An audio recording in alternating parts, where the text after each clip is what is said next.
dengan isu Muhyiddin Yassin, sebelum kita isu Muhyiddin Yassin, kenyataan daripada siapa? Kenyataan daripada Hamzah Zainuddin. Hamzah Zainuddin menggesa supaya semak pendakwaan terpilih, tetapi AG tolak gesaan Hamzah. Jabatan Peguam Negara hari ini menegaskan jabatan itu tidak mempunyai sebab atau alasan yang munasabah untuk meneliti semua kes yang telah didakwa di mahkamah. Peguam Negara Tan Sri Idrus berkata, setiap keputusan untuk pendakwaan dibuat setelah meneliti dan menimbang dengan sepenuhnya semua keterangan yang ada dan dibentangkan oleh agensi-agensi penguatkuasa serta menurut undang-undang berkaitan. Tidak terdapat campur tangan politik atau tekanan untuk memulakan apa-apa pendakwaan.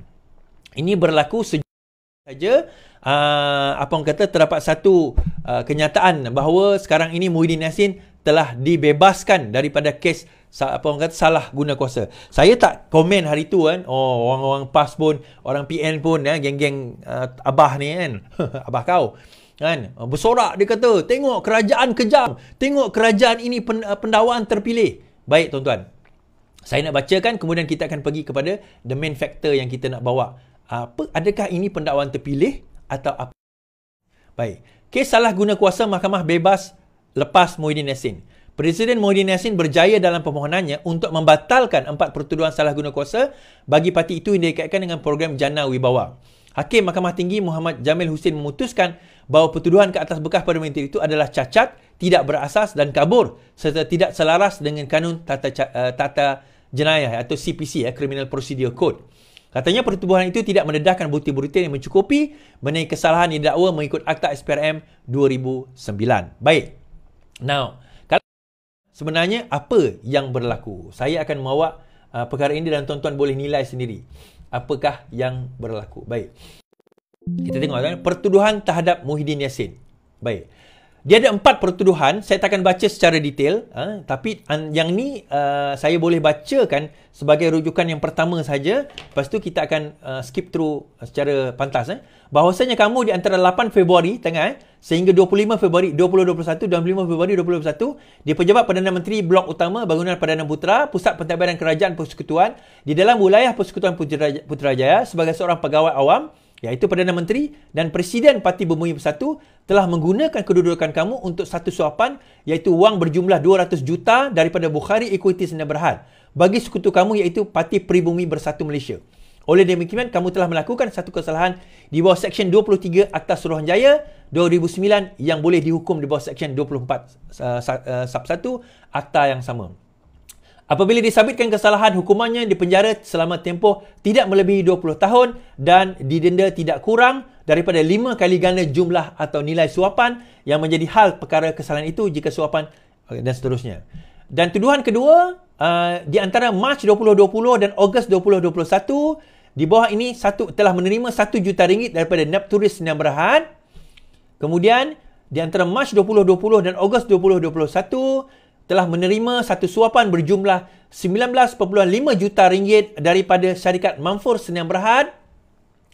Dan juga pertuduhan keempat daripada Mac 2020 sehingga Ogos 2021 di Pejabat Perdana Menteri telah menerima sejumlah buang iaitu 12 juta daripada Azman bin Yusof bagi sekutu kamu yang kemudian didakwa di bawah seksyen yang sama. Keempat-empat ni didakwa di bawah seksyen yang sama.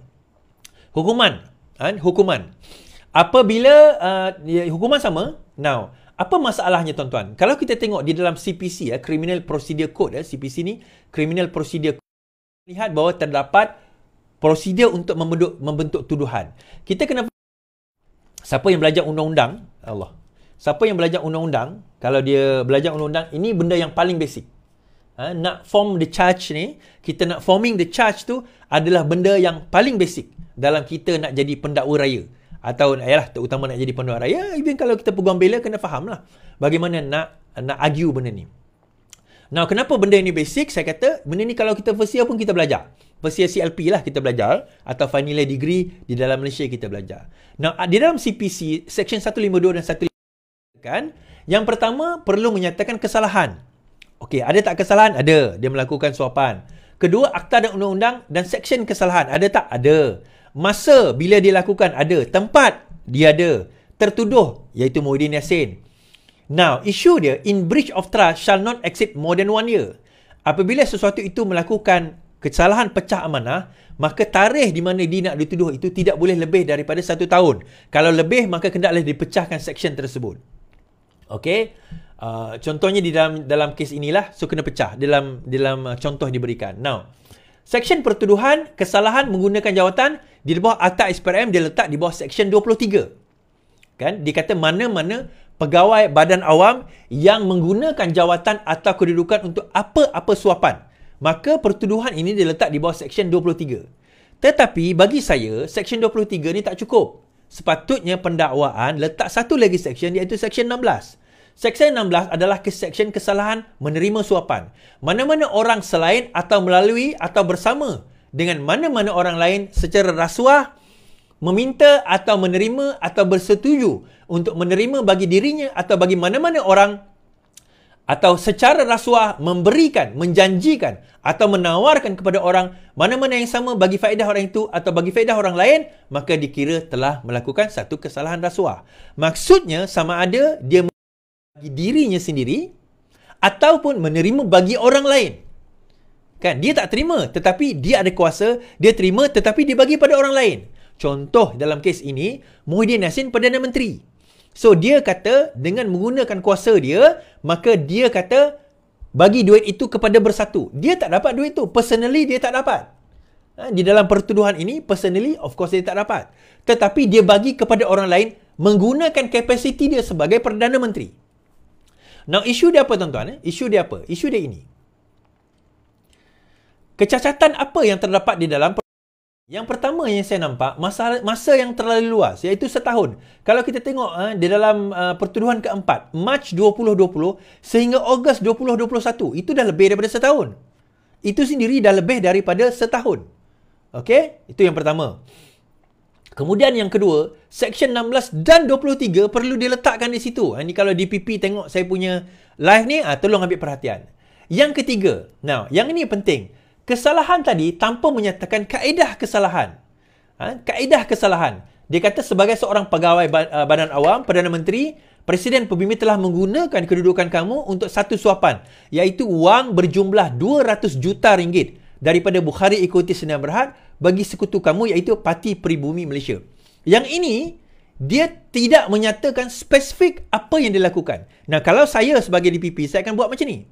Sebagai seorang pegawai awam, Perdana Menteri Malaysia telah menggunakan kedudukan kamu untuk satu suapan berjumlah 200 juta daripada Bukhari Equity dengan menjanjikan akan membatalkan penarikan pengecualian cukai Bukhari, Yayasan Bukhari, bagi sekutu kamu, iaitu Parti Peribumi. So, dia kena tambah perkataan ni je, tuan-tuan. Dia kena tambah perkataan ini sahaja, maka daripada situ baru dia boleh dikatakan tak. Ni contoh ini dia pertuduhan pertama. 2, 3, 4 pun dia kena tambah perkataan yang ini saja. Sebab ini melibatkan apa? Criminal breach of trust. Melibatkan pecah amanah.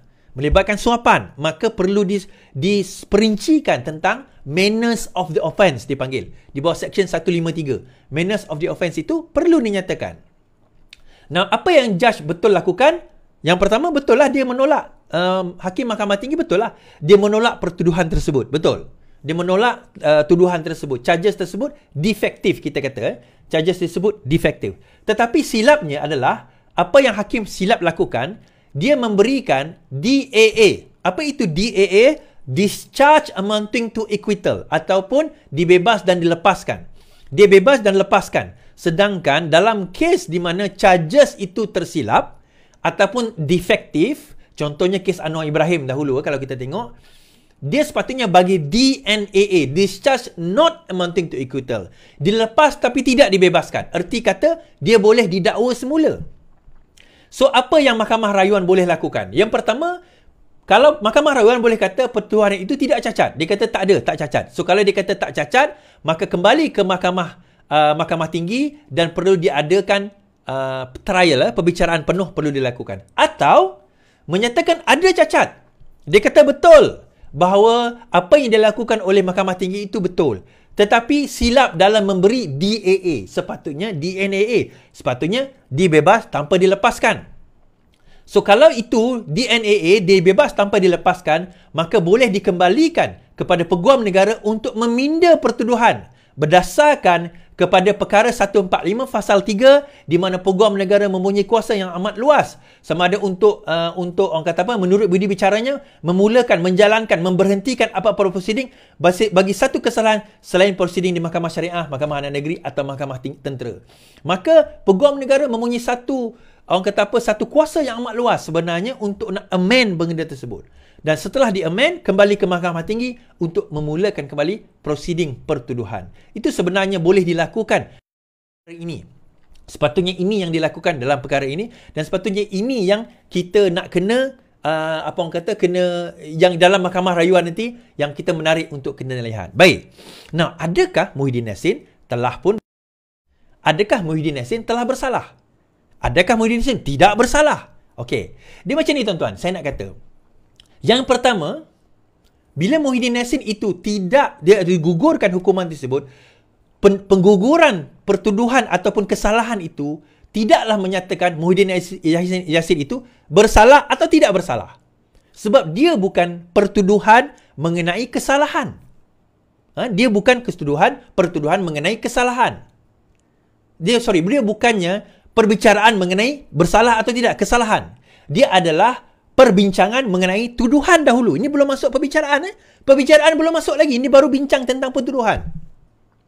Okey? So, akhirnya, bila membincangkan tentang pertuduhan, mahkamah kata, oh, rupanya ada defektif. Benda ni paling crucial. Paling crucial. So, dia kata bagi bebaskan. Bagi Mahkamah Rayuan ada dua pilihan. Pertama, dia kata, tak, benda ni tak defektif, boleh didakwa.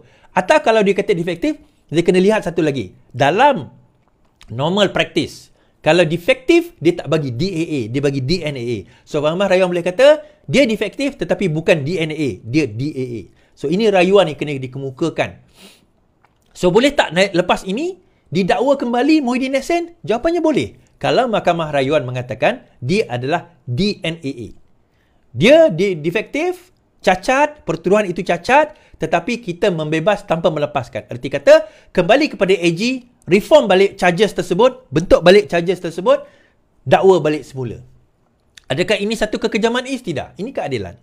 Dan ini adalah prosedur. Disebut dalam CPC, Criminal Procedure Code. Dan juga di dalam perlembagaan. Perkara 145, pasal 3, memberikan kuasa yang besar kepada peguam negara untuk mendakwa semula. Baik tuan-tuan. So, ini adalah perkara-perkara yang perlu kita ketahui. Okey.